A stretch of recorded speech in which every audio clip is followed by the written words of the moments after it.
নিঃশব্দে চলে যাবে, কিন্তু কোনো ডিস্টার্ব করবো না আর কি। ওকে, আর যারা যারা প্রশ্ন করতে চাও তারা মানে একটু খাতা কলম নিয়ে লিখে রাখো, প্রশ্ন লিখে এই যে ভাইয়ের কাছে প্রশ্ন জিজ্ঞেস করবা। Okay, thank you so much. Rafiq, start করো তুমি। জি স্যার, সবাইকে শুভেচ্ছা।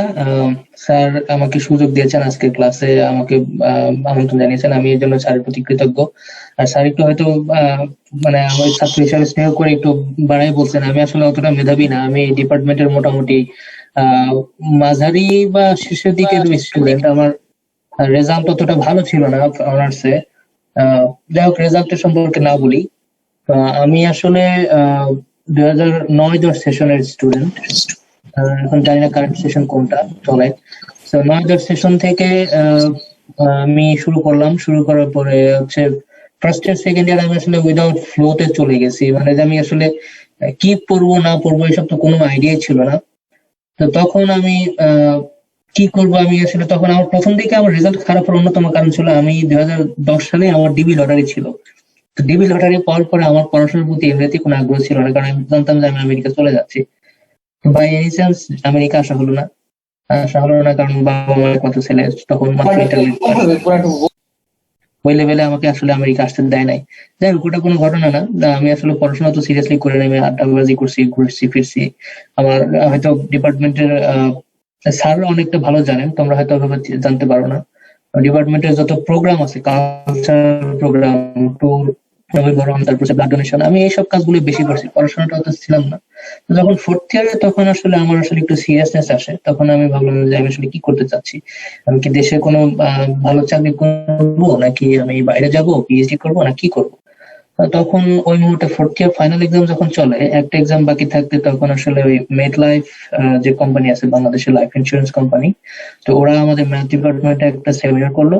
ওখান থেকেই অ্যাকচুয়াল সায়েন্স সম্পর্কে বিস্তারিত জানা। তার আগে আমাদের যে শিক্ষক ডক্টর শরীফুল্লাহ মজুমদার স্যার, উনি আসলে আমাদের একটা ক্লাসে অ্যাকচুয়াল সায়েন্স সম্পর্কে একটু বলেছিলেন। ওইখান থেকে প্রথম শোনা। দ্বিতীয়ত হচ্ছে ওই অ্যাকচুয়াল সায়েন্সের সেমিনারটা, ওটা আসলে আমার লাইফ চেঞ্জিং একটা সেমিনার, যেটা আমি আসলে ওই সেমিনারটা না দেখলে আমি কখনো অ্যাকচুয়াল ফিল্ডে আমি আসতাম না। তো ওনারাই প্রথমে অ্যাকচুয়াল ফিল্ড, অ্যাকচুয়াল বডি, তারপর অ্যাকচুয়াল সায়েন্সে অ্যাকচুয়ালি কি ধরনের কাজ করে, এজ এ স্যালারি স্ট্রাকচার, এর ওয়ার্ক এনভায়রনমেন্ট, তারপর ফাইন্যান্সিয়াল ফ্রিডম, এই ধরনের বিষয়গুলো যখন আমি জানলাম বিস্তারিত, আমি পরবর্তীতে বাসায় এসে আমি একটু ইন্টারনেট ঘাটাঘাটি করলাম, ইউটিউব ভিডিও দেখলাম। এটা আমি বলতেছি হচ্ছে 2014 ডিসেম্বরের ঘটনা।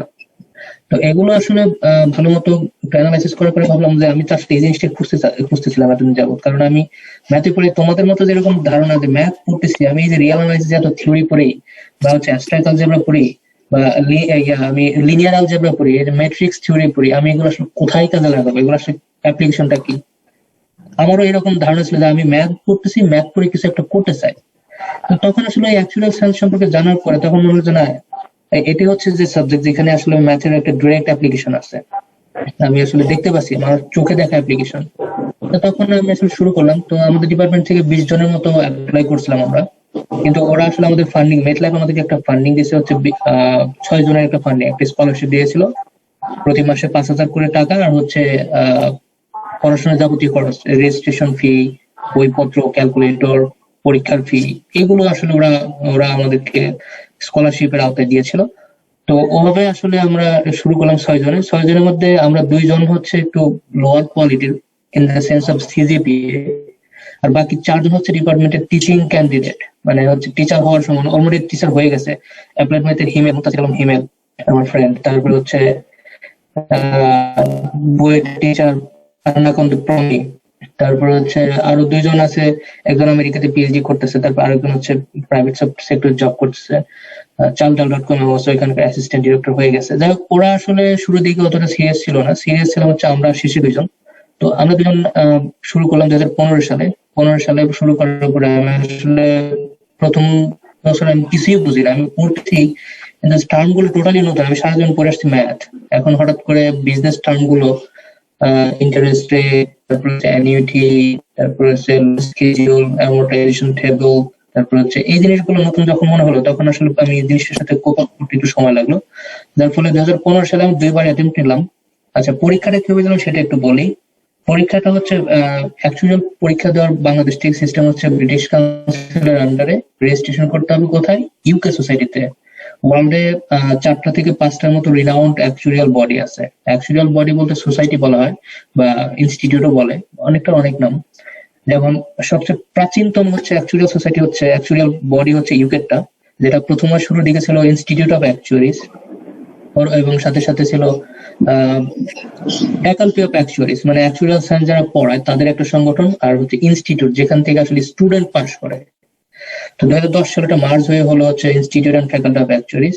ওদের পরীক্ষাটাই বাংলাদেশ থেকে দেওয়া যায়, সেটা হচ্ছে ব্রিটিশ কাউন্সিলের রেজিস্ট্রেশন করে বইপত্র সব ডিএইচএল কিনে বিদেশ থেকে নিয়ে এসে দেওয়া যায়। তো ওদের পরীক্ষাটা আমি রেজিস্ট্রেশন করলাম হচ্ছে ব্রিটিশ কাউন্সিলে। রেজিস্ট্রেশন করার পরে প্রথম 2 বছর, মানে প্রথম বছর 2বার পরীক্ষা দেওয়া, এপ্রিল সেশন এবং সেপ্টেম্বর সেশন। তো প্রথম 2বার পরীক্ষায় আমি আসলে পাস করতে পারিনি, সত্যি কথা যেটা। তো আমি আসলে খুব ভেঙে পড়লাম। আমরা 6 জন পরীক্ষা দিলাম এবং 6 জনই কিন্তু ঢাকা ইউনিভার্সিটি ম্যাথের, আমি বাদ দিই, সবাই আসলে টপ কোয়ালিটি স্টুডেন্ট, এক একজন ফার্স্ট সেকেন্ড। হ্যাঁ, তো কেউ পাস করিনি আমরা। তো মানে অ্যাকচুয়াল সায়েন্স সম্পর্কে যে একটা রিউমার থাকে যে এটা হচ্ছে ভয়ানক রকমের, এখানে পাস করা যাবে না। তো এই ধারণাই তখন আমাদের প্রথম ফিয়ার অফ ফেলার, যে জিনিসটা আসলে মানুষের মধ্যে কাজ করে কোনো কিছু পারার আগে, কোনো কিছু করতে যাওয়ার আগে আমি জিনিসটা পারবো না, ওই ভয়টা যখন হয়ে যায় তখন মানুষ আসলে অনেক চেষ্টা করে, ওটা পারে না। এই ভয়টাই আমাদের প্রথম 2বারে কাজ করেছে। প্রথমবারে আমরা কেউই পাস করি নাই। দ্বিতীয়বার পরীক্ষা দিলাম, 6 জনের ভিতরে 4 জন ফেল, এই 4 জনের মধ্যে আমিও, বাকি 2 ফ্রেন্ড পাস করলো। তো তখন আসলে বাকি যে 4 জন ফেল করছি, 4 জনের মধ্যে 3 জন অলরেডি আউট। ওরা বলছেন আমরা মধ্যে নাই, আমরা টিচিং এ যাবো। ওরা টিচার হয়ে গেল, একটা হচ্ছে অ্যাপ্লাইড ম্যাথের টিচার হলো, আর একজন বুয়েটের টিচার হলো, আর একজন হচ্ছে জবে ঢুকে গেল। তো যাই হোক, পরবর্তীতে আসলে আমি খুবই ভেঙে পড়ি। আমি তখন চিন্তা ভাবনা করলাম যে ওরা যদি পারে আমি কেন পারবো না। আমি তখন আসলে একটু সেলফ মোটিভেশন, যেটা সেলফ মোটিভেশন, আমি একই সাথে 2 কোর্সে রেজিস্টার করলাম। একটাই পারি না, সেক্ষেত্রে আরেকটা বাড়াই নিলাম। প্রথমবার নিয়েছিলাম হচ্ছে ফাইন্যান্সিয়াল ম্যাথমেটিক্স। তো পরবর্তীতে যখন এটা 2বার ফেল করার পরে আমি আরেকটা কোর্স পাড়িয়ে নিলাম, সেটা হচ্ছে প্রবাবিলিটি এন্ড ম্যাথমেটিক্যাল স্ট্যাটিস্টিক্স। তো এই 2টা কোর্স একসাথে নিয়ে আমি আসলে রুমে এমন ভাবে পড়তাম যেটা আমার আসলে আশেপাশের রুমমেট ওরা দেখে খুব খোঁচা দিত যে এত পড়ে সেটা কি পড়িস তোরা। ওটা তো আসলে অ্যাকচুয়াল সায়েন্স, তো ম্যাথ ডোমেনের বাইরে কাউকে আপনি এক্সপ্লেন করে বলতে পারবেন না, তো বলতে গেলে আসলে ওরা বুঝবেও না। তা আমি পড়ি, কিছু একটা পড়ি। তো ওইভাবে আমি খুব পড়াশোনা করার পরে দেখা গেল যে আমি 2016 সালে এক্সাম 2টাই পাস করে ফেললাম। পাস করার পরে তখন তো মাস্টার্স তো শেষ, এখন জব করতে হবে। জবের জন্য আমি আসলে কি করতাম, আমি নিজে নিজে সিভি তৈরি করে একা একা বিভিন্ন ইন্স্যুরেন্স কোম্পানিতে গিয়ে আমি ওদের এইচআর এর কাছে সিভি জমা দিয়ে আসছি। এইভাবে আসলে কোনো কল আমি পাই নাই। তো ফাইনালি হচ্ছে ওই আমাদের বাংলাদেশের যে প্রখ্যাত অ্যাকচুয়ারি, লিভিং লেজেন্ড বলা চলে, ডক্টর সোহরাবউদ্দিন, তো ওনার সাথে আমি ইমেল চালাচালি করলাম। আমি ইমেলে বললাম যে আমি সদ্য গ্রাজুয়েট, আমি অ্যাকচুয়াল সায়েন্সে 2টা সাবজেক্ট পাস করছি, তো আমি এখন জব খুঁজতেছি, আমাকে যদি কোনোভাবে হেল্প করতে পারে। তো উনি আমাকে বললো হ্যাঁ খুবই ভালো, আমি আসলে তোমাদের মতো ছাত্রদের খুঁজতেছি যারা ম্যাথ ব্যাকগ্রাউন্ডের, ভালো ম্যাথ বুঝে, এদের এই ফিল্ডে এগিয়ে আসা উচিত। উনি আমাকে উৎসাহ দিয়ে ইমেল টিমেল করলেন। দেন আমি আসলে সন্ধানীতে এরপরে জয়েন স্টার্ট করলাম। আমি তোমাদের কাছে আসলে বলতে দ্বিধা করবো না, স্টার্টিং এর স্যালারি হচ্ছে সন্ধানীতে, আমি তখন 2016 সালের সেপ্টেম্বরে জয়েন করি। একদমই আমি কিছু জানি না, আমি জাস্ট সাবজেক্ট গুলো পাস করছি, কারণ আমি কিন্তু কোনো ইন্ডাস্ট্রিতে কাজ করি নাই। আমি জাস্ট স্যার তোমাদের যেগুলো পড়েছে জাস্ট ওই ফাইন্যান্সিয়াল ম্যাথের যে বেসিক যে জিনিসগুলা, যেটা হচ্ছে কম্পাউন্ড ইন্টারেস্ট, লেভেল, তারপর হচ্ছে simple interest, annuity, level annuity, increasing annuity, then হচ্ছে লং শিডিউল, তারপর হচ্ছে ফরওয়ার্ড কন্ট্রাক্ট, তারপর ডেরিভেটিভ। এই জিনিসগুলো হচ্ছে জাস্ট আমি শিখছি আর কি, কোন রকম থিওরিটা শিখছি, সাবজেক্ট পাস করছি। আর প্রবাবিলিটি, যে সিম্পল যে প্রবাবিলিটি এন্ড ম্যাথমেটিক্যাল স্ট্যাটিস্টিক্স, এই জিনিসটা পাস করছি, যেটা আসলে তোমরা ফার্স্ট ইয়ার সেকেন্ড ইয়ারে স্ট্যাটিস্টিক্স মাইনর কোর্সে যেটা পড়ো, বেসিক্যালি এই জিনিসটাই। তো আমি আসলে কিন্তু কাজ কিছুই জানি না। তখন আমি আসলে সন্ধ্যায় জয়েন করলাম, আমাকে 30,000 টাকা স্যালারি দিল। 30,000 টাকা স্যালারি, তো কন্ট্রাক্ট হচ্ছে যে 6 মাস পরে 35 করবে এবং প্রত্যেকটা সাবজেক্ট পাস করার পরে 5,000 করে বাড়াই দেবে। ভালো, বেকার বসে থাকার থেকে something is better than nothing, so let's give it try. তো ওইখানে জব শুরু করার পরে আমি আসলে তখন দেখলাম যে আসলে বাংলাদেশের ইন্স্যুরেন্স ইন্ডাস্ট্রির ভেতরের অবস্থাটা কি। আমি আসলে তোমাদের ডিমোটিভেট করবো না, ইন্স্যুরেন্স ইন্ডাস্ট্রির বাংলাদেশ খুবই ভঙ্গুর অবস্থা। হাতে গোনা দুই একটা কোম্পানি বাদে সবগুলো মানে এত পরিমাণ দুর্নীতি, এত পরিমাণ অদক্ষতা, এত পরিমাণ অযোগ্য লোক আছে, যার কারণে আমি আসলে আমার তখন একটা হুট করে সিদ্ধান্ত নিলাম যে না, আমি আসলে যেহেতু আমি অ্যাকচুয়াল সায়েন্স জিনিসটাকে ভালোবেসে ফেলছি, আমি এটা থেকে সরতে পারবো না, বাট আমার লোকেশন চেঞ্জ করতে হবে। যেহেতু উন্নত দেশে এটার ভালো ডিমান্ড, ভালো সুযোগ আছে, কাজ শিখতে পারবো, তখন আমি আসলে সিদ্ধান্ত নিলাম যে আমি বাইরে যাব। তো আমি সেপ্টেম্বরে ডেল্টাতে সন্ধ্যাতে জয়েন করলাম। অক্টোবর নভেম্বরে আমি সিদ্ধান্ত নিলাম যে আমি জিআরই দেবো, অক্টোবরে সিদ্ধান্ত নিলাম। তো নভেম্বর মোটামুটি পড়াশোনা করলাম, নভেম্বরে পড়াশোনা করে আমি ডিসেম্বরে জিআরই দিলাম।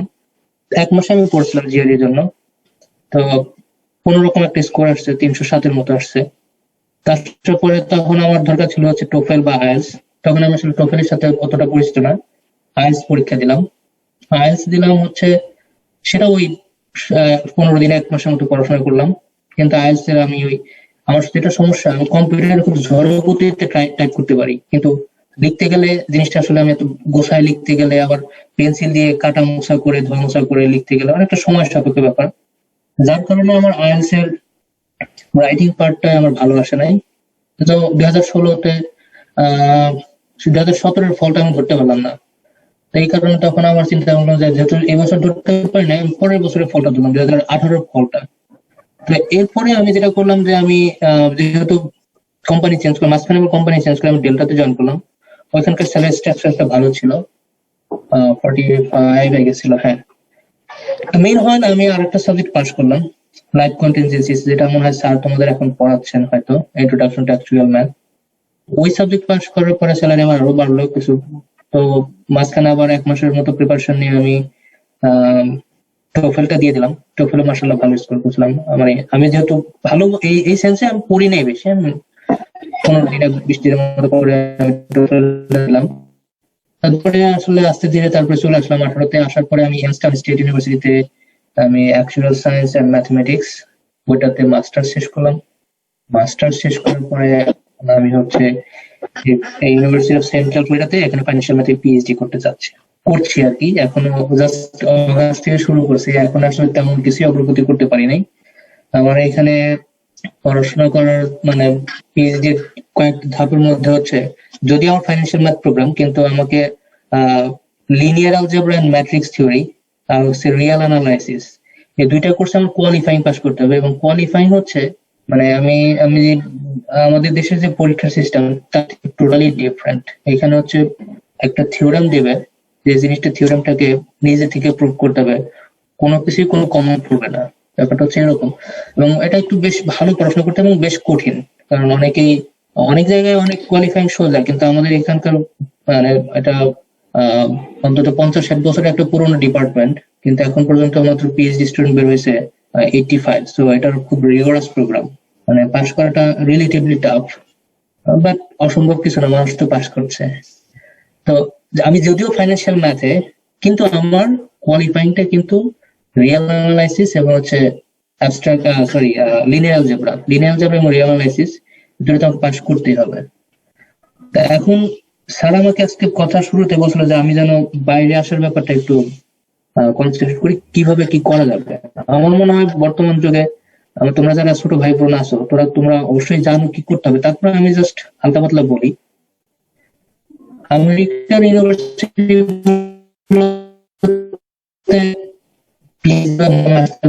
কয়েকটা জিনিস লাগে, আমি নাম্বার 1 করে বলি। সিজিপিএ, নাম্বার 1 সিজিপিএ, নাম্বার 2 হচ্ছে জিআরই স্কোর, নাম্বার 3 হচ্ছে টোফেল স্কোর, নাম্বার 4 হচ্ছে রিকমেন্ডেশন লেটার, নাম্বার 5 হচ্ছে স্টেটমেন্ট অফ পারপাস। 5টা আইটেম বলছি, তাহলে একটা করে বলি। প্রথমে আসি জিপিএ। জিপিএ আসলে শুরুর দিকে মানে প্রথম দিকে আমাদের বাংলাদেশে একটা ধারণা ছিল, বদ্ধমূল ধারণা, যারা হচ্ছে ডিপার্টমেন্টের টপার, প্রথম শ্রেণীর ছাত্রছাত্রী, তারাই কেবল হচ্ছে আমেরিকাতে বা বিদেশে পড়াশোনা করতে, উচ্চশিক্ষা পিএইচডি টিএইচডি করতে যায়। কিন্তু বর্তমানের প্রেক্ষিতে এটা আসলে সত্য না। হ্যাঁ, কারণ বাংলাদেশে আমি তার জ্বলন্ত উদাহরণ, আমি হয়তো তোমাদের বলে দেই, আমার অনার্স সিজিপিএ ছিল 3.11, খুবই কম কম্পারেটিভলি, মানে যারা ফার্স্টের দিকে ছিল।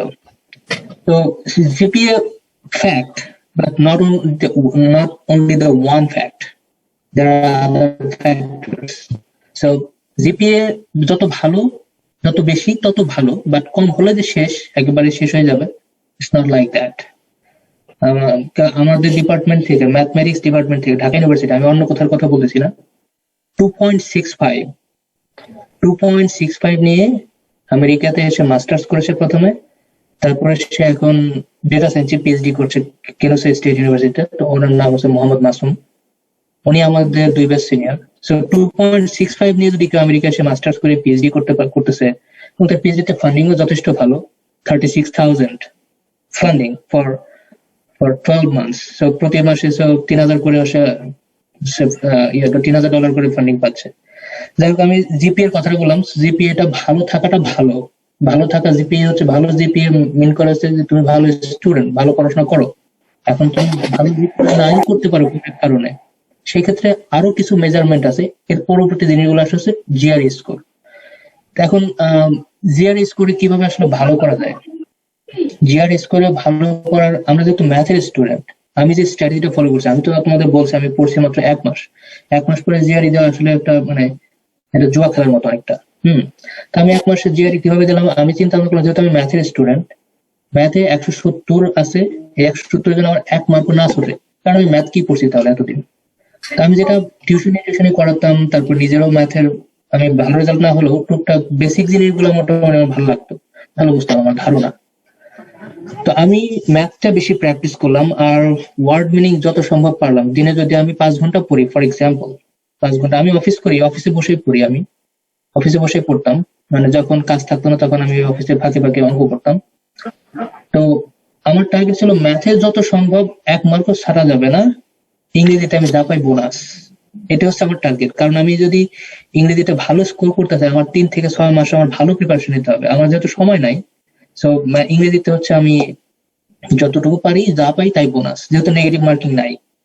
সো এই স্ট্র্যাটেজি ফলো করে আমি জিআরই স্কোর করলাম। তো জিআরই কোনো ভালো স্কোর নাই যে 310 হইতে হবে, 320 হইতে হবে, এটা ভালো স্কোর না, এরকম না। 305, 301, 302, ইভেন বিলো 300 নিয়েও অনেকেই ফান্ডিং পাইছে। সো এটা আসলে গোল্ড স্ট্যান্ডার্ড ধরা ঠিক হবে না, যে কোনো স্কোরেই অনেকে যেতে পারে। সাথে জিআরই স্কোর, সিজিপিএ বা টোফেল, অনেকগুলো ফ্যাক্টর কাজ করে, কোনো একটা একক ফ্যাক্টরের কারণে আমেরিকায় ফান্ডিং হয় না।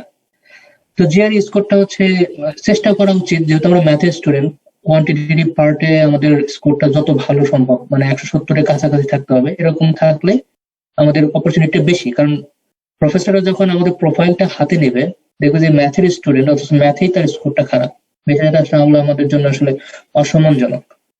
তো এই ম্যাথের পার্টটা যত সম্ভব ভালো করা দরকার। আর যেহেতু তোমরা যদি 3rd ইয়ার 4th ইয়ার থাকো, তাহলে সেটা আমি সাজেস্ট করবো প্রতিদিনই একটু একটু করে ইংরেজি শেখার জন্য, ইংরেজি ভালো মুভি দেখার জন্য। মুভি দেখে প্রচুর ইংরেজি শেখা যায় এবং কথা বলার ফ্লোটা চলে আসতে পারে। যাই হোক, এরপরে আমি আসি হচ্ছে টোফেল। আমেরিকার বেশিরভাগ বিশ্ববিদ্যালয়ে টোফেলের মিনিমাম রিকোয়ারমেন্ট হচ্ছে 80।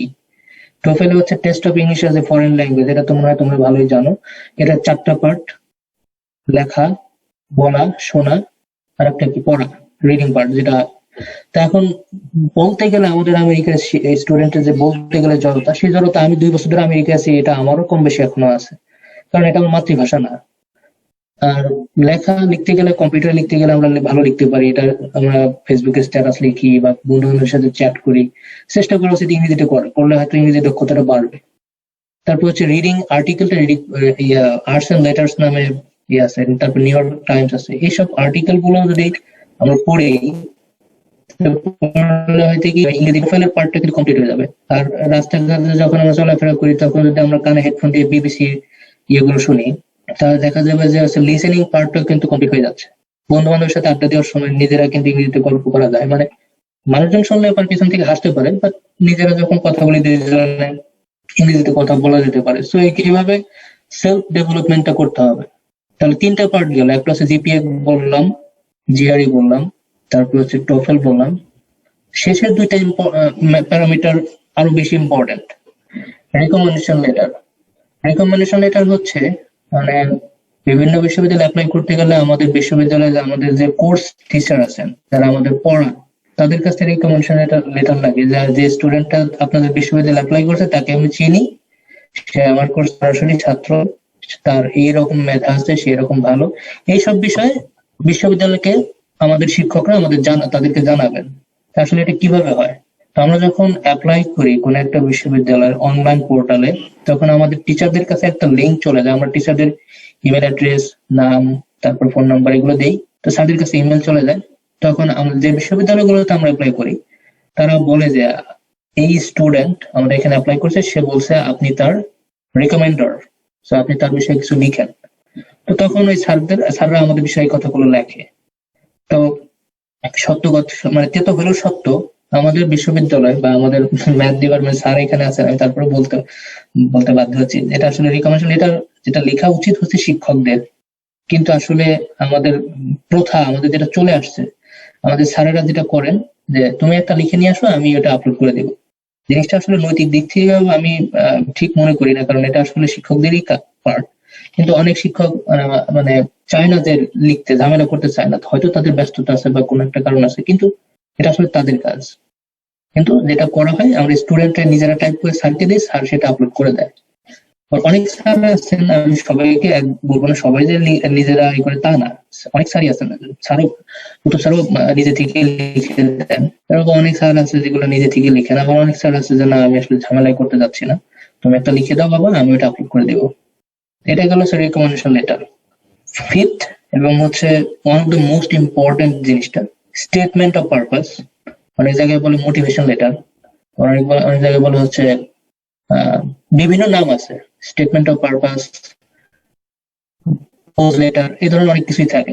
প্রপোজাল লেটার মনে হয়, প্রপোজাল শব্দটা মনে হয় এর সাথে মিশছে না, যাই হোক আমি ওয়ার্ডটা মনে নাই আমার এই মুহূর্তে। স্টাডি প্ল্যান, হ্যাঁ রাইট, গুড।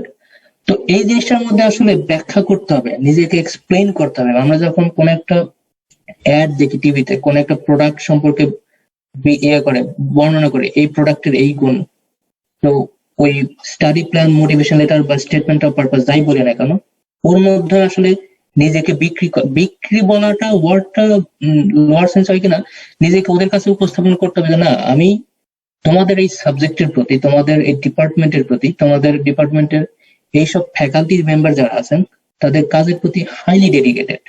আমি ম্যাথের এই কোর্সগুলো মোটামুটি আমি জানি, এই কোর্সগুলো হচ্ছে আমি পড়েছি, এই সাবজেক্টগুলো ভালো লাগছে, এবং পার্টিকুলারলি আমি এই টপিকের উপরে রিসার্চ করতে চাই, এই টপিকের এই রিসার্চ পেপারগুলো আমি পড়ছি, আমি ওই প্রফেসরের এই কাজগুলো দেখছি, আমি এই জিনিসটা এই পর্যন্ত বুঝছি, আমার ইচ্ছা আমি এখান থেকে আমি আরো ভবিষ্যতে আরো কিছু কাজ করবো, এই ধরনের কিছু লেখা যায়। আবার আমি আমার আন্ডারগ্রেডে এই প্রজেক্ট কাজ করছি, এই প্রজেক্ট থেকে আমি ফাইন্ডিং গুলো পাইছি, আমার ইচ্ছা হচ্ছে ভবিষ্যতে আমি এই রিলেটেড আরো কিছু কাজ করব, যেটা আসলে আমি অমুক প্রফেসরের সাথে বসে এই কাজটা আমি করতে চাই। এই ধরনের জিনিসগুলো লিখে আসলে একটা মোটিভেশন বা স্টেটমেন্ট অফ পারপাস, আমি পিএইচডি করে আমি আসলে কি করব, আমার পিএইচডিটার প্ল্যানটা কিরকম, আমি আসলে কি শিখতে চাই, কি করতে চাই, ভবিষ্যতে কি করব আর কিভাবে করব, এই জিনিসগুলো নিয়ে স্টেটমেন্ট অফ পারপাস লিখতে হয়। জিআরই টোফেলের জন্য মানুষ 1 মাস 2 মাসে শেষ করে ফেলে, এটা জাস্ট একটা টেস্টের বিষয়। কিন্তু স্টেটমেন্ট অফ পারপাস মানুষ লিখে কখনো স্যাটিসফাইড হয় না, মনে হয় যে আমি আরেকটু সময় নিয়ে লিখলে, আরেকটু চিন্তা ভাবনা করে লিখলে মনে আরো ভালো লিখতে পারতাম। যত সময় নেবে জিনিসটা তত ভালো হবে, রিভিশন দিতে দিতে দিতে দিতে জিনিসটা আসলে ভালো হবে। তো এইভাবে এই 5টা আইটেম কেউ যদি রেডি করে, তার সাথে হচ্ছে সিভি লাগে, একাডেমিক সিভি। আমাদের দেশে আমাদের স্টুডেন্টরা, আমি জানি না এখন হয়তো অনেকে ট্রেন্ড চেঞ্জ হয়েছে, সিভিতে নিজের নাম, মানে পিতামাতার নাম, গ্রাম টাম, এগুলো অনেক কিছু দেয়, কিন্তু একাডেমিক সিভিটা কিন্তু টোটালটাই ডিফারেন্ট। এই 5টা যে আইটেম বলছি হায়ার স্টাডিজ এর অ্যাপ্লিকেশনের বেলা, এই 5টা আইটেমের সাথে সিভিটাও মাঝে মাঝে চায়। বা আমরা যখন থার্ড ইয়ার বা ফোর্থ ইয়ারে, তখন থেকেই তো আমরা আসলে যোগাযোগ শুরু করতে পারি যে আমি কিভাবে পিএইচডি জন্য অ্যাপ্লাই করবো, বাইরের বিশ্ববিদ্যালয়ের প্রফেসরদের সাথে ইমেল করতে পারি, তখনও এই যোগাযোগ করতেও কিন্তু একটা সিভি রেডি রাখতে হয়, সিভি রেডি রাখা দরকার। তো এই সিভিটা আমি আসলে কিভাবে লিখবো, এই জন্য কি করা উচিত, বিভিন্ন যে বিশ্ববিদ্যালয় আছে, বিশ্ববিদ্যালয়ের প্রফেসরদের ওয়েবসাইট গুলো ঘাটলে দেখা যাবে যে তাদের সিভি গুলো এখানে আপলোড করা থাকে। একটা প্রফেসরের সিভিটা কেমন, নর্থ আমেরিকান একটা প্রফেসরের সিভিটা কেমন, এই সিভি গুলো দেখলে তখন একটা আইডিয়া হবে যে আমি আসলে কি কি ইনফরমেশন গুলো এখানে দিতে পারি, তার কি কি আছে আমার কি কি নাই, যেগুলো তার আছে আমার নাই সেগুলো আমি বাদ দিয়ে আমার যেগুলো আছে তার সাথে একটা মিল রেখে আমি একটা প্যাটার্ন ফলো করে আমি একটা সিভি তৈরি করতে পারি। আর 10টা সিভি দেখলেই কিন্তু একটা সিভি হয়ে যাচ্ছে। তো এই সিভিটা রেডি করে আমরা কিন্তু প্রফেসরদের কাছে আমরা 3rd ইয়ার বা 4th ইয়ার থেকে আমরা কিন্তু ইমেল করতে শুরু করতে পারি। আর আরেকটা বিষয় হচ্ছে, বাংলাদেশে হয়তো আমাদের আন্ডারগ্রেডে অনেক স্টুডেন্টই জানে না, তার জন্যই বলতে চাচ্ছি যে অনার্স পাস করেই সরাসরি কিন্তু পিএইচডি প্রোগ্রামে আমেরিকাতে চলে আসা যায়।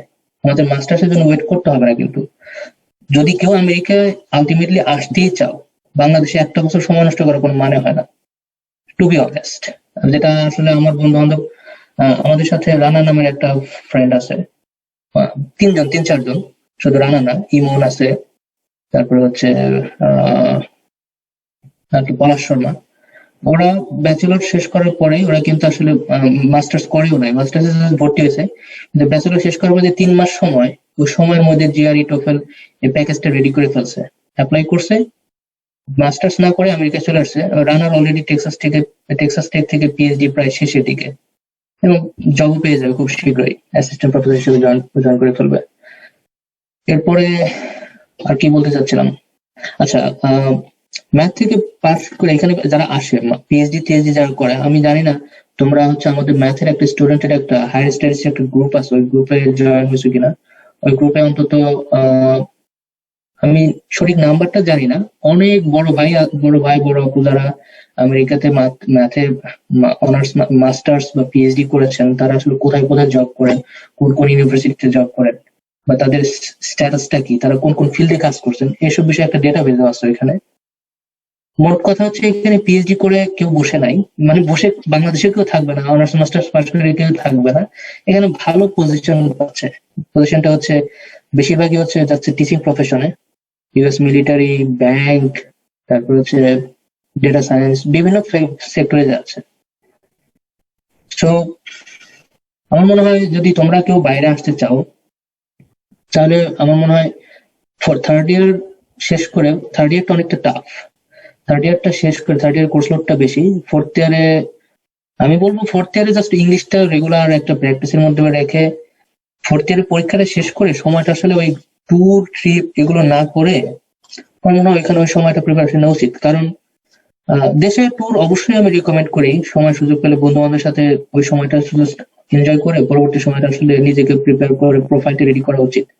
আর যদি সৌন্দর্য পিপাসু হও, তোমরা দেশ ভ্রমণের কথা চিন্তা করো, আমেরিকায় আমার বাংলাদেশ আমার মাতৃভূমি, হ্যাঁ মাতৃভূমি অবশ্যই সুন্দর, কিন্তু সৌন্দর্যের বিচারে আমেরিকা কোন অংশে কম না। আমেরিকাতে প্রচুর ন্যাচারাল এবং হচ্ছে আর্টিফিশিয়াল সৌন্দর্য সব জায়গায় আছে। তো আমি ওই সৌন্দর্যের পিছনে পাহাড় পর্বত দেখতে গিয়ে আমি আসলে জীবনের সুন্দর সময়টা নষ্ট করলাম। তো এটা নষ্ট না করে আমি প্রোফাইলটি রেডি করে যদি সময় থাকে আমি ঘুরতে ফিরতে পারবো। তো এভাবে আমার মনে হয় তোমরা যদি শুরু করো, আমেরিকা আসার পরে তোমরা যদি কম্পিউটার সায়েন্স পড়তে চাও সেটারও সুযোগ থাকবে, ইঞ্জিনিয়ারিং করতে চাইলে সেটারও সুযোগ থাকবে, ক্রিপ্টোগ্রাফি করতে চাইলে তারও সুযোগ থাকবে, ইভেন জেনেটিক ইঞ্জিনিয়ারিং যদি কেউ পড়তে চায়, বায়োলজি কেউ পড়তে চায় সেটারও সুযোগ আছে। যে কোনো সাবজেক্টে সুইচ করা সম্ভব, ম্যাথ থেকেই সম্ভব। আমার মনে হয় আমি অনেক কথা বলছি। এখন চ্যাটে আমি একটা প্রশ্ন দেখতে পাচ্ছি, আমি জানি না কি এসওপি, হ্যাঁ আশিকুর রহমান লিখছিল। যাই হোক, আমি মনে হয় অনেক কথা বলছি, স্যার আছেন কিনা আমি জানি না।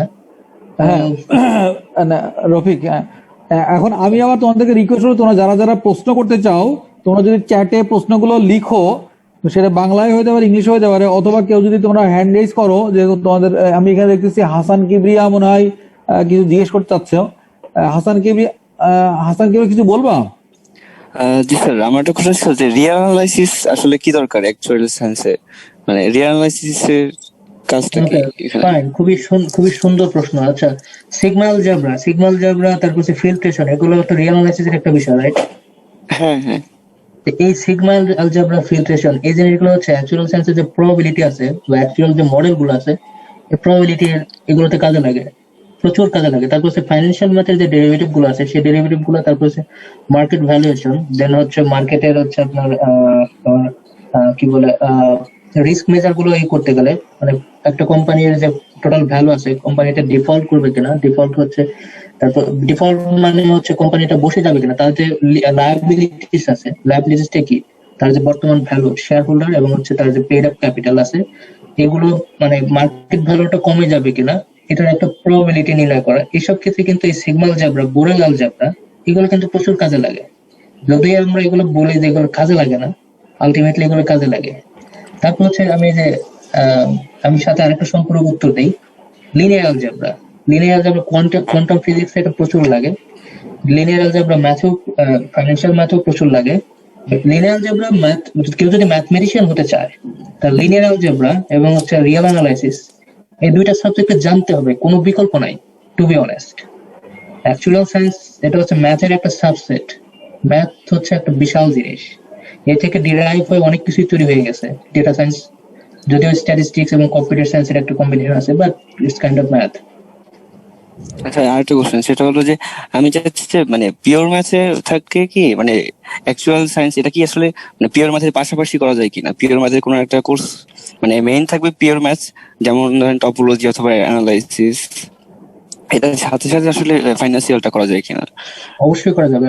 সত্য কথা হচ্ছে আমেরিকাতে ফাইন্যান্সিয়াল ম্যাথটা মোর লাইক পিওর ম্যাথ, কারণ ফ্লোরিডা স্টেটেও মেজর থিওরি পড়তে হচ্ছে। তারপর হচ্ছে ওদের ওইখানে ফ্লোরিডা স্টেটে মেজর থিওরি পাস করা লাগে বাধ্যতামূলক। গত বছর পর্যন্ত এই রুলটা ছিল, নতুন করে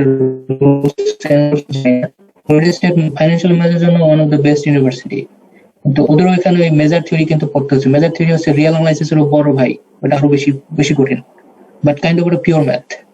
কিন্তু পিওর ম্যাথ কি করে এখন অ্যাকচুয়াল সায়েন্সে যেটা বলবো, সেটা যদি তুমি বাংলাদেশ থেকে পড়তে চাও, অ্যাকচুয়াল সায়েন্সের আসলে কোনো একাডেমিক কোনো ডিগ্রি দরকার নাই। কেউ যদি অ্যাকচুয়ালি হতে চায় তার একাডেমিক ডিগ্রির কোনো দরকার নাই, সোজা কথা। সেটা কি করবে, সে যে সোসাইটি অফ অ্যাকচুয়ারিজ, যেটা আমেরিকার প্রতিষ্ঠান, অথবা ইনস্টিটিউট অ্যান্ড ফ্যাকাল্টি অফ অ্যাকচুয়ারিজ ইউকের প্রতিষ্ঠান, এখান থেকে কিন্তু সে রেজিস্ট্রেশন করে স্টুডেন্ট মেম্বারের মাধ্যমে পরীক্ষা দিয়ে কিন্তু যে কেউ অ্যাকচুয়ারি হতে পারবে। তার জন্য একাডেমিক কোনো পড়াশোনা দরকার নাই, মানে একাডেমিক ইনভলভমেন্ট দরকার নাই যে আমি অমুক ইউনিভার্সিটিতে অ্যাকচুয়াল সায়েন্স পড়তে যাবো, না, এটা দরকার নাই। অ্যাকচুয়াল সায়েন্স সেলফ স্টাডি তো হয়, কিন্তু কেউ যদি একাডেমিক্যালি পড়তে চায়, মোস্ট ওয়েলকাম। আচ্ছা, এরপরে ফারা ইসলাম, মানে ফারা তুমি কিছু বলতে চাচ্ছিলা? ফারা, জি স্যার। বলো। আসসালামু আলাইকুম ভাইয়া। হ্যাঁ, ওয়ালাইকুম আসসালাম। বলো, কেমন আছো? আলহামদুলিল্লাহ, আপনি ভালো আছেন? জি জি, বলো। ভাইয়া, ফার্স্ট ইয়ারে অলরেডি অ্যাপ্লাই করেছি, জার্মানিতে অ্যাপ্লাই করেছি, but because of the corona pandemic আমাদের অবস্থাটা এখন পিছিয়ে গেছে। আমি বিএসসি তে স্কলারশিপ পেয়েছিলাম ডেকেনডর্ফ ইউনিভার্সিটিতে, বাট প্যান্ডামিকের জন্য এখন স্কলারশিপটা অফ রাখছে। তো আমি এখন ভাবছি যে আমি কি এখন ইউএস এর জন্য একটা ট্রাই করব, বা এটা কি আমার করাটা উচিত হবে? আচ্ছা, এখন মানে তোমার ডিসিশনটা আমি আসলে তোমাকে দিতে পারবো না, তবে আমি প্রেক্ষাপটটা বলি। সেটা হচ্ছে তুমি যেহেতু ফার্স্ট ইয়ারে, তো তোমার এখন আমেরিকাতে আসতে গেলে সেটা করতে হবে, তোমার স্যাট দিতে হবে, এসএটি যেটা স্যাট ওইটা দিতে হবে এবং টোফেলটা দিতে হবে।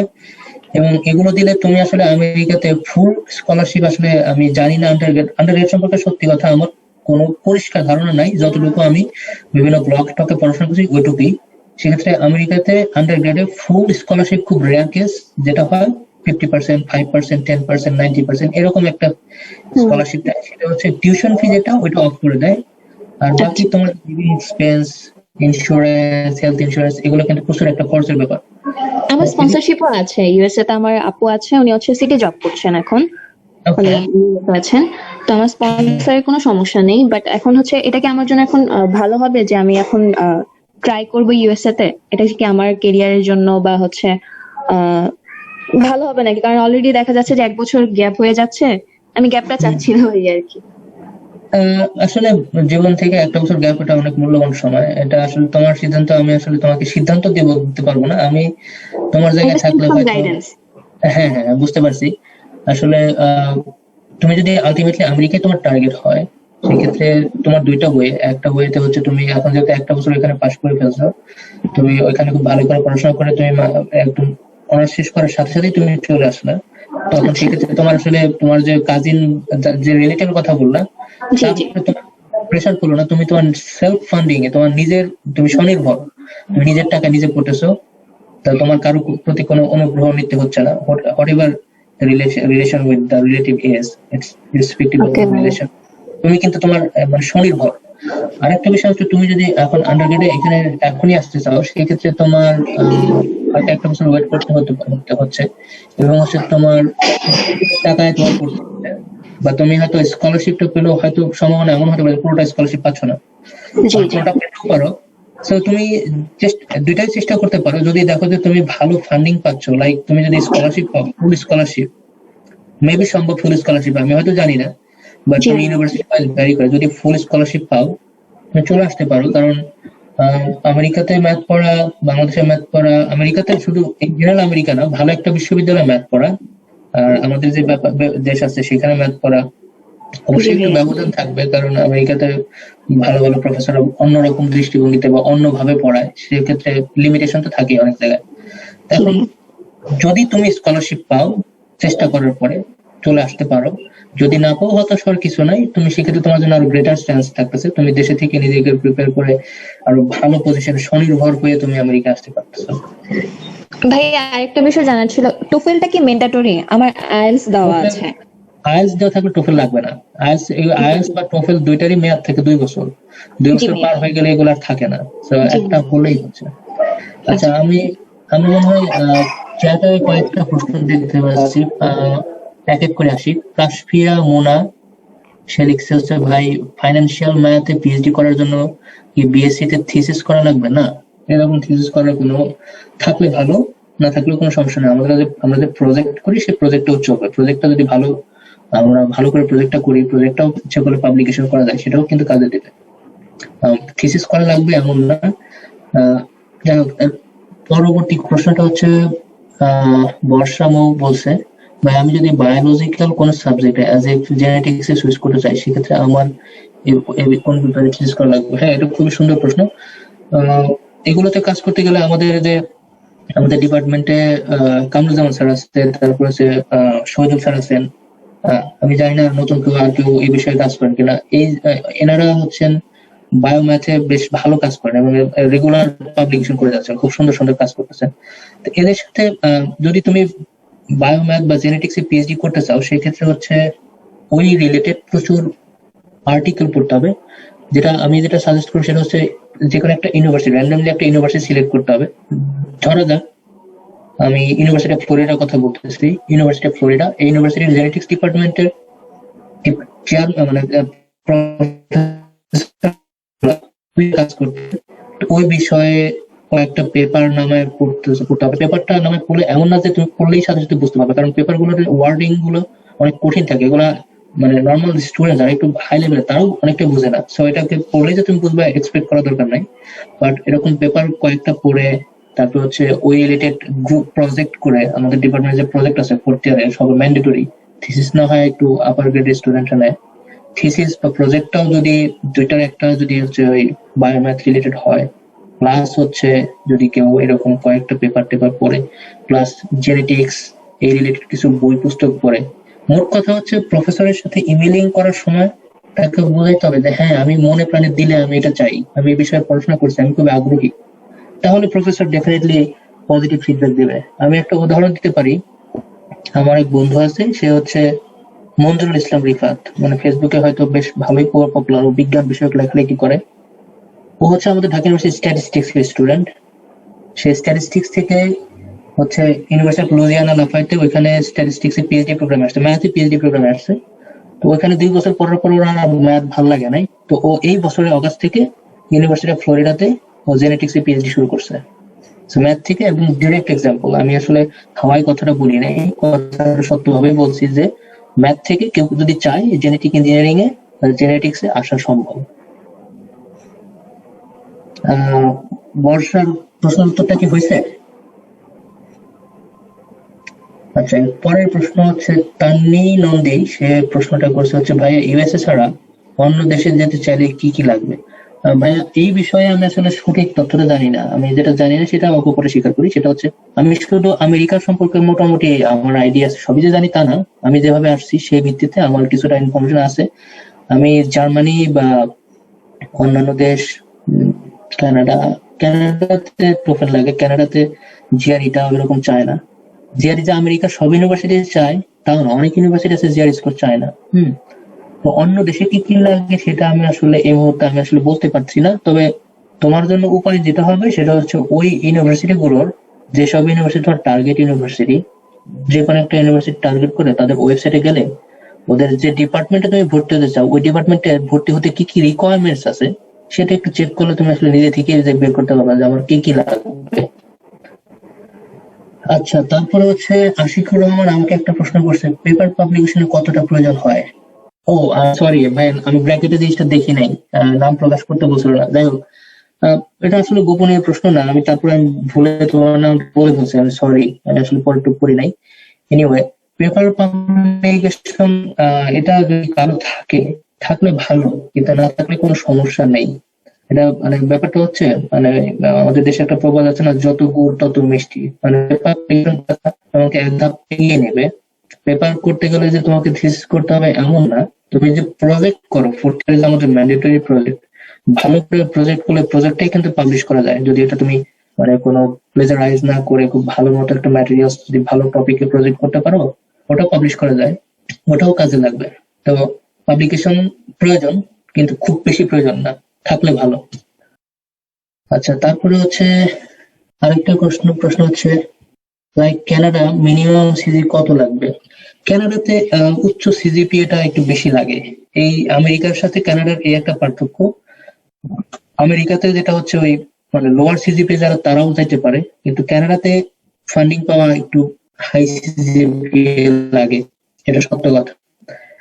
আচ্ছা, এরপরে হচ্ছে শরীফুল ইসলাম আরাফাত লিখেছেন, ভাইয়া একটু লেটে জয়েন করছি, পার্টিকুলারলি সাবজেক্ট জিআরই এর জন্য কি কি করা লাগে যদি সংক্ষেপে বলতেন। এই ক্ষেত্রে ভালো ভার্সিটিতে ম্যাথ রিলেটেড কিছু হায়ার স্টাডি করতে হলে সিজিপিএ রিকোয়ারমেন্টটা কেমন? আচ্ছা, এক্ষেত্রে ওই একই রকম অবস্থা, জিপিএ যদি সাবজেক্ট জিআরই দিতে হয়, সাবজেক্ট জিআরই আমাদের বাংলাদেশ থেকে, আমি নতুন ইনফরমেশন জানি না, বাট আমি যখন আসছি তখন পর্যন্ত বাংলাদেশে দেওয়া যেত না।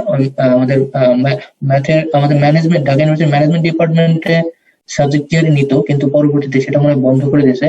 তো এখন ম্যাথের সাবজেক্ট জিআরই দিতে গেলে সেটা ইন্ডিয়া গিয়ে দিতে হবে, পার্শ্ববর্তী দেশ ইন্ডিয়াতে গিয়ে দিতে হবে। এবং সাবজেক্ট জিআরইর জন্য আসলে আমাদের ম্যাথের যে আমাদের লিনিয়ার অ্যালজেব্রা 1 যে কোর্সটা থাকে, লিনিয়ার অ্যালজেব্রা 1, ক্যালকুলাস 1, তারপর হচ্ছে রিয়েল অ্যানালাইসিস 1, এই সংক্ষিপ্ত ছোটখাটো জিনিসগুলো যেমন সিকোয়েন্স, তারপর সিরিজ, তারপর হচ্ছে কনভার্জেন্স, ডাইভারজেন্স, এই জিনিসগুলো, তারপর হচ্ছে লিনিয়ার অ্যালজেব্রা, ভেক্টর স্পেস, তারপর হচ্ছে বেসিস, লিনিয়ার ইন্ডিপেন্ডেন্স, এই জিনিসগুলো, ক্যালকুলাসের হচ্ছে ফান্ডামেন্টাল থিওরেম ক্যালকুলাস, এই সামান্য বেসিক যে ম্যাথের যে বেসিক কোশ্চেন গুলো, এগুলোর উপর থেকে হচ্ছে ম্যাথ জিআরই জিনিসটা এটা হয়, এটা ইন্ডিয়া গিয়ে দিতে হয়। এবং খরচ টরচ সম্পর্কে আমার কোনো ক্লিয়ার আইডিয়া নাই, আমি দেই নাই এটা। সো তুমি একটু ইটিএস এর ওয়েবসাইটে ঘাটাঘাটি করলে এটা সম্পর্কে ক্লিয়ার আইডিয়া পাবা। আচ্ছা, এরপরে আমি আরেকটা প্রশ্ন পাইছি হচ্ছে, আচ্ছা শরীফুল, তোমার কি প্রশ্নটার উত্তর হয়েছে, মনোপুত হয়েছে? না হলে প্রশ্ন থাকলে আরেকটা করতে পারো পরবর্তীতে। আচ্ছা, তপন মো বলছে ভাইয়া ফ্লুইড, তপু সরি আমি ভুল করছি, তপন তো বলছে ফ্লুইড ডাইনামিক্স এর উপরে কি ম্যাথ থেকে বাইরে আর কান্ট্রিতে অ্যাপ্লাই করা যায়? শুনছিলাম ইঞ্জিনিয়াররা করতে পারে, পিওর ম্যাথ থেকে কিভাবে এটা শেষ করা যায়? এটা আসলে শোনা কথা, কিন্তু সত্য কথা হচ্ছে ম্যাথ থেকে, আমি বললাম যদি ম্যাথ থেকে জেনেটিক ইঞ্জিনিয়ারিং এ যাওয়া যায়, জেনেটিক্সে যাওয়া যায়, বায়োলজিতে যাওয়া যায়, সো ফ্লুইড ডাইনামিক্স এটা ম্যাথেরই একটা অ্যাপ্লাইড ম্যাথের একটা পার্ট, এখানে খুব ভালোভাবে যাওয়া যাবে। এবং এই জন্য এটা আসলে কোনো মনে কোনো সন্দেহ দ্বিধা রাখার কোনো অবকাশ নেই, অবশ্যই এটাকে এখানে যাওয়া যাবে। যেটা ওই শুরুতেই বললাম যে কাজ করার সময় ফোর্থ ইয়ার যে প্রজেক্ট করি বা থিসিস করি আমরা, ওইটা আমাদের যে ইন্টারেস্ট ওই রিলেটেড শিক্ষকের সাথে আমরা প্রজেক্ট থিসিস এটা করার পরে আমরা আসলে ওই ইউনিভার্সিটি গুলোতে ওই প্রফেসরদের দেখে দেখে তারা আসলে কোন সাবজেক্টে কাজ করে তাদের বরাবর অ্যাপ্লিকেশন করলে পাওয়া যাবে। আচ্ছা, এরপরে হচ্ছে আরেকজন লিখছেন, ভাইয়া ফিজিক্স এর স্টুডেন্টের জন্য কি সেম রিকোয়ারমেন্ট? হ্যাঁ, ফিজিক্স মানে স্টেম ব্যাকগ্রাউন্ড, স্টেম হচ্ছে আমেরিকার স্টেম, এটার একটা সংক্ষিপ্ত রূপ science, engineering and mathematics, technology, এই চারটা জিনিসটাকে একবারে বলা হয় স্টেম বলে। স্টেমের যে সাবজেক্ট গুলো, এগুলোর রুলসটা মোটামুটি একই রকম, GRE, TOEFL, CGPA, recommendation letter, statement of purpose, CV, publication, এই জিনিসগুলো বেশিরভাগ লাগে। আর শুরুর দিকে জিনিসগুলোর দিকে মনে হতে পারে যে জিনিসটা আসলে অনেক বেশি কষ্টের, অনেক প্রিপারেশন। না, ব্যাপারটা আসলে তা না, সবকিছু আসলে একবারে হয় না, গ্রাজুয়ালি একটা একটা ধরে ধরে আগাইতে হবে। শুরুর দিকে মনে হতে পারে যেন কাজটা অসাধ্য, অনেক বড় কষ্ট, অনেক বেশি পরিশ্রম, ব্যাপারটা তা না। আচ্ছা, এরপরে আরেকজন লিখছে, ভাইয়া হায়ার স্টাডিজ এর পর দেশে ব্যাক করে টিচিং প্রফেশন ছাড়া অন্য কোনো ফিল্ডে জব করা যায় কিনা, করা গেলে ঠিক কি কি ফিল্ড গুলো আছে এমন। এটা আসলে খুবই কঠিন একটা প্রশ্ন, এটার উত্তর আমি আসলে জানি কিনা।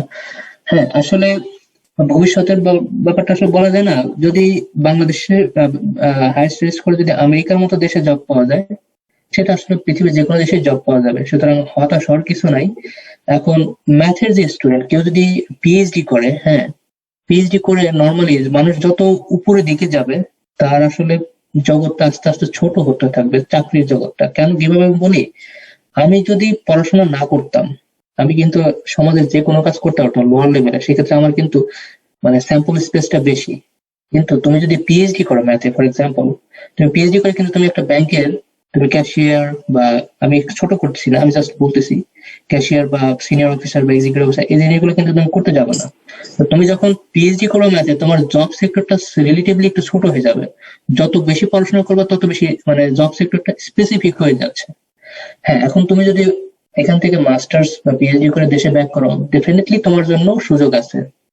আমি অ্যাকচুয়াল সায়েন্সে বলি, অ্যাকচুয়াল সায়েন্সে তুমি যদি এখানে কোয়ালিফাইড হয়ে অ্যাসোসিয়েট বা ফেলো হতে পারো, দেশে গিয়ে তুমি টিচিং প্রফেশনের বাইরে ইন্স্যুরেন্স ইন্ডাস্ট্রি বা বাংলাদেশের যে ফাইন্যান্সিয়াল ফার্মগুলো আছে, আইডিএলসি ফাইন্যান্স, আইএফএসি ফাইন্যান্স, এগুলো বহুত ফাইন্যান্সিয়াল প্রতিষ্ঠানে জব করা যাবে। কেউ যদি ম্যাথমেটিক্যাল ফাইন্যান্সে পিএইচডি করে, ম্যাথমেটিক্যাল ফাইন্যান্সে মাস্টার্স করে, বাংলাদেশেও কিন্তু বিভিন্ন ব্রোকারেজ হাউস আছে, বিভিন্ন ফাইন্যান্স কোম্পানিগুলো আছে, সেক্ষেত্রে কিন্তু জব করা সম্ভব এবং ভালো স্যালারিতেই অ্যাপয়েন্টমেন্ট পায়। আমাদের শরীর আমেরিকা থেকে মনে হয়, হ্যালো, কানেকশন কি ডিসকানেক্ট হয়ে গেল?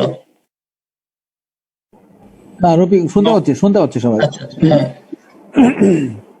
আচ্ছা।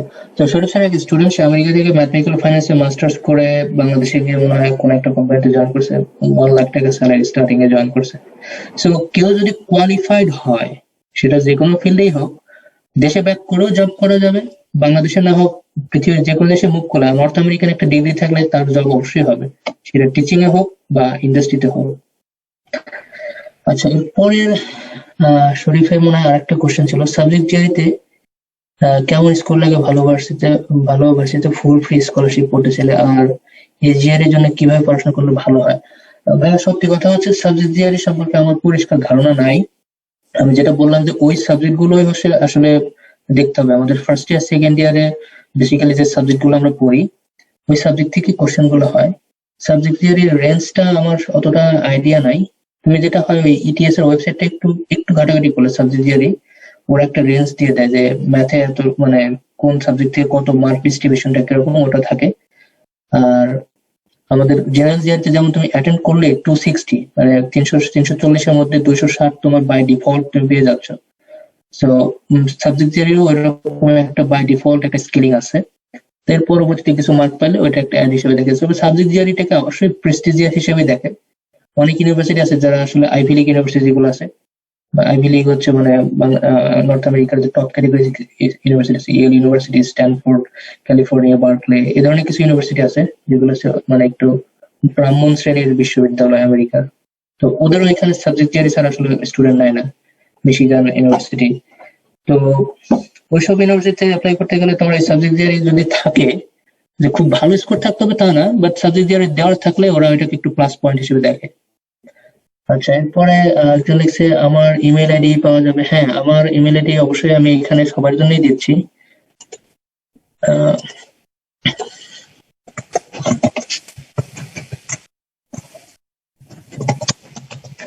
আমার ইমেল আইডি এখানে আমি টাইপ করে দিছি।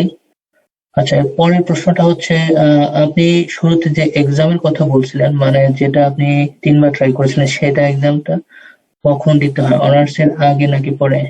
সেটা ডিটেলস এন্ড বেনিফিটসটা বলবেন প্লিজ। Okay, sure. হ্যাঁ, আসলে এই পরীক্ষাটা অনার্স এর ডিগ্রি থাকতে হবে এমন কোনো রিকোয়ারমেন্ট নাই, এটা আন্ডারগ্রেড থাকা অবশ্যই দেওয়া যাবে। আর অনার্স এর চলাকালীন সময় দেওয়াটা বেটার, ইন দ্য সেন্স যদি পাশ করার সাথে সাথে কেউ যদি জব মার্কেটে ঢুকতে চায়, বা যদি কেউ থার্ড ইয়ার থাকে, থার্ড ইয়ারটা আমি একটু রিস্কি বলবো, ফোর্থ ইয়ারটা বলবো। ফোর্থ ইয়ারে যদি একটা কোর্স হিসেবে অ্যাড করে নেয়, প্রতি বছর দুইবার পরীক্ষা দেওয়া যায়। সেটা হচ্ছে একটা হচ্ছে এপ্রিল সেশন আর একটা হচ্ছে সেপ্টেম্বর সেশন। এপ্রিল এবং সেপ্টেম্বর দুইবার পরীক্ষা দেওয়ার সুযোগ থাকে প্রতি বছর। তো এই পরীক্ষাটা আমি শুরুতেই মনে বলছিলাম, ইনস্টিটিউট অ্যান্ড ফ্যাকাল্টি অফ অ্যাকচুয়ারিজ ওদের ওয়েবসাইটে গিয়ে স্টুডেন্ট মেম্বার হিসেবে রেজিস্ট্রেশন করতে হবে। রেজিস্ট্রেশন করতে বেশ ভালো অঙ্কের টাকা পয়সা লাগে। নতুন অ্যামাউন্টটা কত আমি জানি না, আমাদের সময় আমি যখন 2015-তে হয়েছিলাম তখন মানে 225 পাউন্ড লাগছিল। তো এখন কত আমি এটা জানি না। তো একটু ওয়েবসাইটে ঘাটলেই কত টাকা লাগবে, বই কিনতে কত টাকা লাগবে, পরীক্ষার ফি, এগুলো যাবতীয় ইনফরমেশন এখানে দেওয়া আছে। এটাই আর কি। আচ্ছা আচ্ছা, এরপরে আরেকটা প্রশ্ন ছিল, বায়োলজিক্যাল সাবজেক্টে সুইচ করতে চাইলে সাবজেক্ট জিআরই লাগবে কিনা, নর্মাল জিআরই? হ্যাঁ, এটা খুব সুন্দর প্রশ্ন। সাবজেক্ট জিআরই লাগবে না, এক্ষেত্রে নর্মাল জিআরইতেই হবে। যদি তুমি সুইচ করতে চাও, সাবজেক্ট জিআরই এখানে আসলে দরকার নাই, যেহেতু তুমি ম্যাথে যাচ্ছ না। নর্মাল সাধারণ যে জেনারেল জিআর যেটা বলে, জেনারেল জিআরই দিয়েই আসলে এটা হবে। আচ্ছা, এরপরে আরেকটা প্রশ্ন ছিল, ভাইয়া জিআরইতে 260 যে বাই ডিফল্ট হয়, এটা কিভাবে?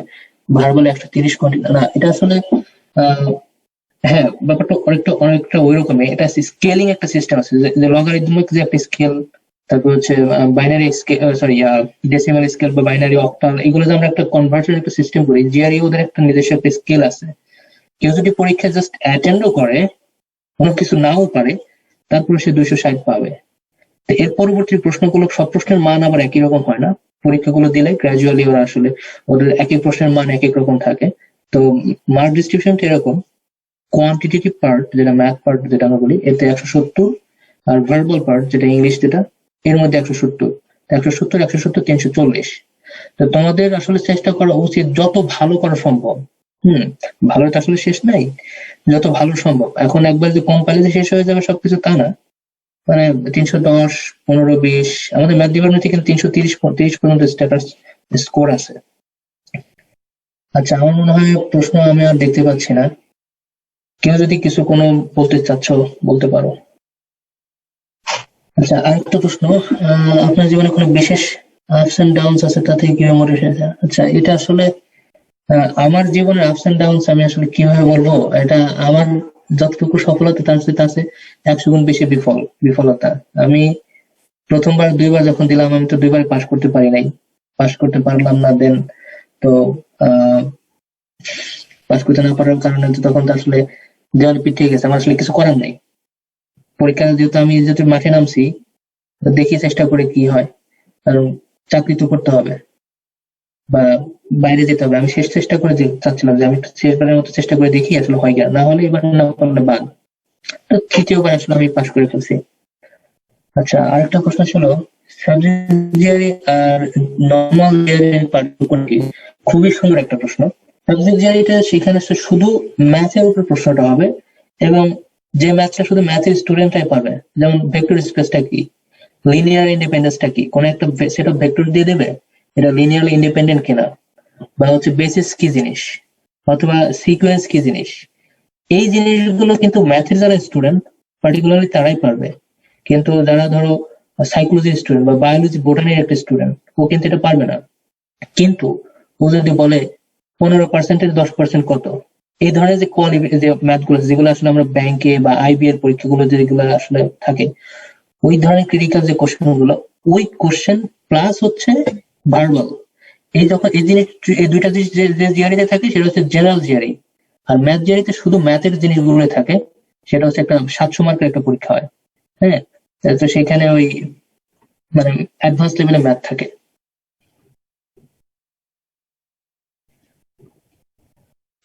আমি আর কোনো প্রশ্ন দেখতে পাচ্ছি না।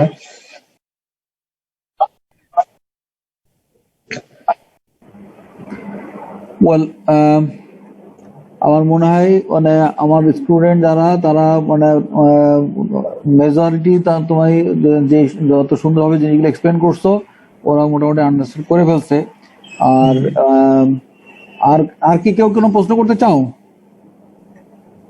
আচ্ছা, তো আমি রফিক আচ্ছা ভাইয়া, বলো বলো বলো বলো। যেটা বলতেছিলাম যে এই সাবজেক্ট মানে সাবজেক্ট থিওরি, জেনারেল থিওরি দেওয়া কি মাস্ট? সাবজেক্ট থিওরিতে কি হয় নাকি, নাকি জেনারেল থিওরি দিতেই হবে সবাই?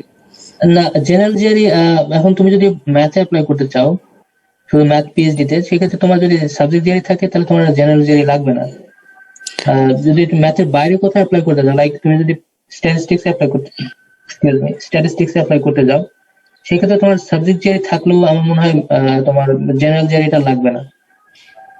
আচ্ছা, আর একটা জিনিস, জেনারেল থিওরির ক্ষেত্রে যে কোনটা মানে ওই সেক্টরটা যদি ভালো করে আর আমাদের মানে ভার্বাল টাইপ ওইটাতে যদি খারাপ হয়, তাহলে স্কোরটা কেমন আসতে পারে?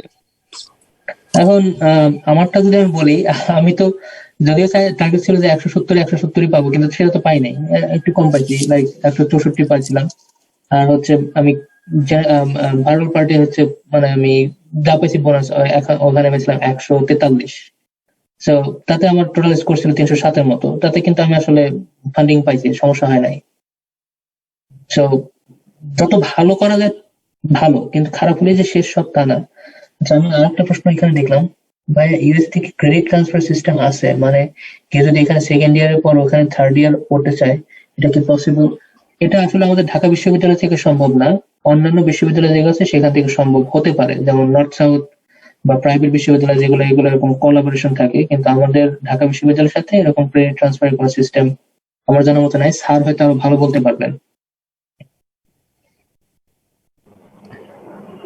না, আমারও মানে এই ব্যাপারটা ক্লিয়ার না, কিন্তু তুমি যেটা বলছো এটা প্রাইভেট ইউনিভার্সিটিগুলো তাদের আসলে মানে কোলাবোরেশন আছে, এবং তারা বেশ কিছু মানে ইউএস ইউনিভার্সিটির সাথে এরকম মানে ইয়ে করে থাকে, যে যারা এখান থেকে ক্রেডিট কিছু মানে এক্সামশন পায়। তবে এইটাও ঠিক যে এখানে সেকেন্ড ইয়ারে পড়ে গেলে যে ওখানে থার্ড ইয়ারে পড়তে পারবে এই গ্যারান্টি আসলে তাদের নাই, কারণ এখানে আপ টু সেকেন্ড ইয়ার পর্যন্ত সে যে কোর্সগুলো নিছে সেই সবগুলো কোর্স ওদের সেকেন্ড ইয়ারে মানে পর্যন্ত ছিল কিনা সেটাও একটা ইম্পর্টেন্ট ফ্যাক্টর হিসেবে কাজ করে। তারপরে ওরা এটাকে মানে কাউন্ট করার পরে তারা তো মানে কোন কোন মানে ক্রেডিট গুলো সে দিবে, মনে করো ওদের একটা প্যারামিটার থাকে যে মানে সে যেই মানে ক্রেডিট গুলোতে হয়তো মানে 3 অ্যান্ড অ্যাভাব পাইছে অথবা 3.5 অ্যাভাব পাইছে, হয়তো সেগুলোকে একরকম ভাবে তারা মূল্যায়ন করবে। যারা 3 মানে বিলো 3 পাচ্ছে সেগুলোকে তারা কিভাবে করবে এটা আমি আসলে এক্স্যাক্টলি জানা নাই আমার। তো তোমাদের যেটা উচিত হবে, যেই ইউনিভার্সিটি তোমরা ক্রেডিট ট্রান্সফার করতে চাচ্ছ সেই ইউনিভার্সিটির সাথে কমিউনিকেট করে এটা জেনে নেওয়া আর কি। Right, that's a good point. আচ্ছা, আরেকটা প্রশ্ন আমি দেখলাম হচ্ছে কত সময় পর্যন্ত চেষ্টা করতে হবে, টাইম বাইন্ডিং থাকে কিনা যাওয়ার জন্য? না, এরকম আসলে কোনো টাইম বাইন্ডিং নেই।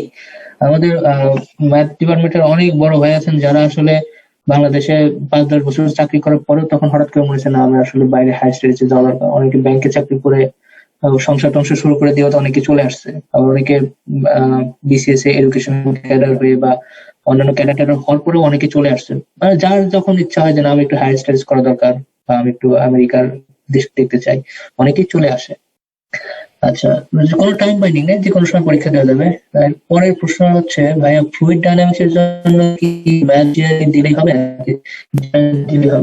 ফ্লুইড ডায়নামিক্স এর জন্য জেনারেল জিআরই তো হবে, সাবজেক্ট জিআরই দুটাতেই হবে। এখন তুমি যদি মানে টপ 10, টপ 15, টপ 50 এরকম ভালো র্যাঙ্কের বিশ্ববিদ্যালয়ে যেতে চাও, সেক্ষেত্রে অবশ্যই তোমার সাবজেক্ট জিআরই হয়তো চাইবে। আর ওইসব বিশ্ববিদ্যালয়ে ঢুকতে পারা মানুষের লাইফ মোটামুটি সেটেল। মানে এমন না যেমন ঢাকা বিশ্ববিদ্যালয়ে ভর্তি হওয়ার জন্য তোমাদের একটা ড্রিম থাকতো না, ঢাকা বিশ্ববিদ্যালয় বাংলাদেশের সেরা বিশ্ববিদ্যালয়, এখানে ভর্তি হলে নিজেকে বলতেও ভালো লাগবে, পড়তেও ভালো লাগবে, জীবনের ক্যারিয়ার সবকিছু ভালো হবে। এখানেও ব্যাপারটা তাই, যে তুমি যদি ভালো বিশ্ববিদ্যালয়ে যেতে পারো ভালো, কিন্তু একবারে মানে মধ্যম সারির বিশ্ববিদ্যালয়গুলো আসলে যে জীবন শেষ তা না। মানে ভালো সব জায়গা থেকে করা যায়, ন্যাশনাল ইউনিভার্সিটি থেকেও অনেকে ভালো কিছু করে, এটা মানুষের উপর ডিপেন্ড করে। আচ্ছা ভাইয়া, আচ্ছা আরেকটা হচ্ছে ভাইয়া, জিআরই কি ইয়ারের যে কোনো সময় দেওয়া যায়? হ্যাঁ, বছরব্যাপী যে কোনো সময় দেওয়া যায়। সেটা হচ্ছে ওই ইটিএস, এডুকেশনাল টেস্টিং সিস্টেম, ওইখানে ওইখানে অ্যাকাউন্ট ক্রিয়েট করে পরীক্ষার ফি দিয়ে জিআরই দেওয়া যায়। তো জিআরই জন্য বাংলাদেশে একটা টেস্টিং সেন্টার আছে ঢাকা শহরে, ওইসব টেস্টিং সেন্টার গুলো দেওয়া যায় এবং আগে থেকে ডেট নিতে হয় যে আমি অমুক মাসের অমুক দিনে আমি জিআরই দিব, এইভাবে ডেট নিতে হয়। একটা প্রশ্ন ছিল। শিওর। আচ্ছা ভাইয়া, যদি মানে বাইরের দেশে ফুল ফান্ডিং নিয়ে হায়ার স্টাডি করতে চাই, তাহলে হচ্ছে যে সাবজেক্ট জিআরই এনাফ কিনা বা জেনারেল জিআরই কোনো প্রয়োজন আছে কিনা?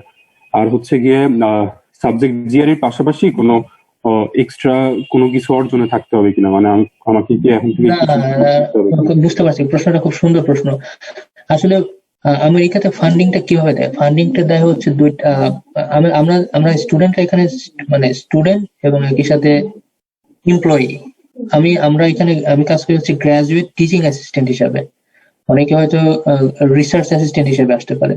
তো টিচিং অ্যাসিস্ট্যান্টের যে কাজটা থাকে তারা হচ্ছে ওই আন্ডার গ্রাজুয়েট স্টুডেন্ট যারা নন মেজর ম্যাথ, যেমন কেউ থাকে সাইকোলজি, কেউ থাকে স্পোর্টস সায়েন্স, কেউ থাকে হচ্ছে তোমার ধরো নার্সিং, তাদের কিছু ম্যাথের বা স্ট্যাটিস্টিক্স এর কিছু কোর্স থাকে, যে কোর্সগুলো হচ্ছে আমাদের দিয়ে পড়ায়। ইউনিভার্সিটি একটা প্রফেসরকে হায়ার করতে গেলে তার মিনিমাম 60,000 অথবা 40,000 80,000 স্যালারি দিতে হয়, কিন্তু ওরা যেটা করে সেটা স্টুডেন্ট এমপ্লয়ি নেয়। মানে আমাদের মতো যারা ম্যাথের অনার্স মাস্টার্স কমপ্লিট করে আছে, যারা কিন্তু ওই প্রিলিমিনারি লেভেলে ম্যাথ পড়াটুকু আমাদের জন্য চাকরিখানে মানে কোনো ঘটনাই না basically.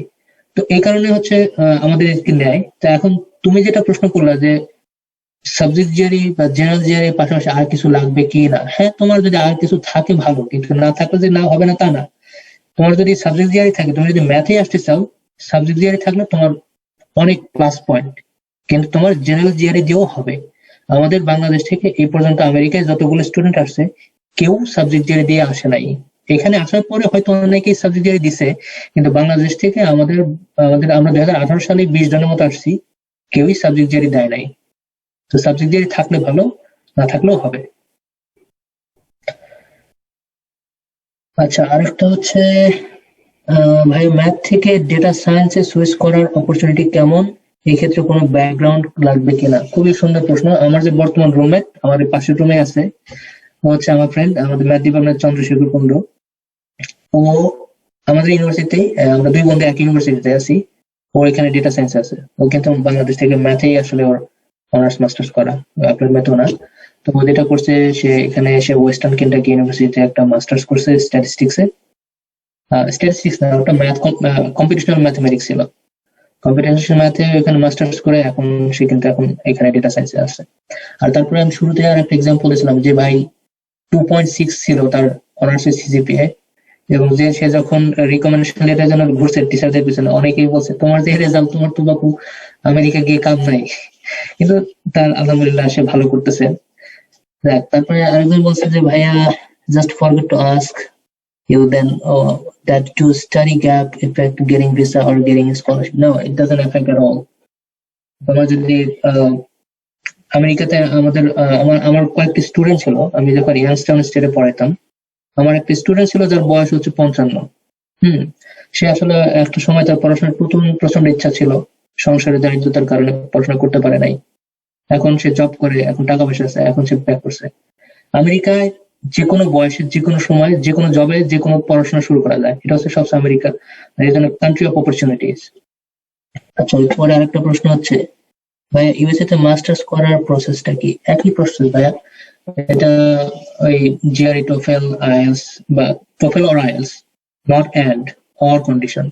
TOEFL or IELTS, GRE, CGPA, recommendation letter, তারপরে স্টেটমেন্ট পারপাস, রেজিউমে, সিভি, এই জিনিসগুলো রেডি করে ইউনিভার্সিটির ডেডলাইন খুঁজতে হবে, ওরা কত থেকে কত তারিখের মধ্যে অ্যাপ্লিকেশন নেয়, কি কি রিকোয়ারমেন্টস লাগে, তারপর হচ্ছে ফান্ডিং কত দেয়, কতজন স্টুডেন্ট নেয়। গ্রাজুয়েট কোঅর্ডিনেটরকে ইমেল করতে হয়, হ্যালো প্রফেসর, আমি হচ্ছে বাংলাদেশের এই বিশ্ববিদ্যালয়ের একটা স্টুডেন্ট, আমি আপনাদের এখানে অ্যাপ্লাই করতে চাই, এই আমার ব্যাকগ্রাউন্ড, এই আমার রেজাল্ট, এই আমার জিআরই, এই আমার টোফেল, আপনার বিশ্ববিদ্যালয়ে অ্যাপ্লাই করলে আমার হওয়ার সম্ভাবনা কতটুকু, আমাকে কি নেওয়া যাবে কিনা, বা এই ধরনের সুযোগ আছে কিনা। এরকম বললে গ্রেড কোঅর্ডিনেটর খুব সুন্দর রিপ্লাই করবে, হ্যাঁ তুমি, তোমার প্রোফাইল ভালো লাগছে, তোমার মতো স্টুডেন্টকে আমরা খুঁজি, তোমার মতো স্টুডেন্টকে আমরা নেই, তুমি অবশ্যই অ্যাপ্লাই করবা। এই ধরনের ওরা রিপ্লাই দেবে। তুমি সাহস করে রিপ্লাই, মানে ইমেল করতে হবে। আমাদের যে অফিসিয়াল ইমেল এখন ইউনিভার্সিটি থেকে দিয়েছে, ওটা একটা মানে সুন্দর ব্যবহার করতে হবে। আচ্ছা, ওকে, আমার মনে হয় আমি আর প্রশ্ন দেখতে পাচ্ছি না এখানে। না, আমার মনে হয় ওরা অনেক প্রশ্ন করছে, এবং আমি রফিককে মানে স্পেশাল থ্যাঙ্কস জানাবো যে এই যে মানে রাত্রে 11টার সময়। আমার একটা কোশ্চেন ছিল স্যার। আরো ছিল? জি স্যার। আচ্ছা, তো বলো লোকনাথ, বলো।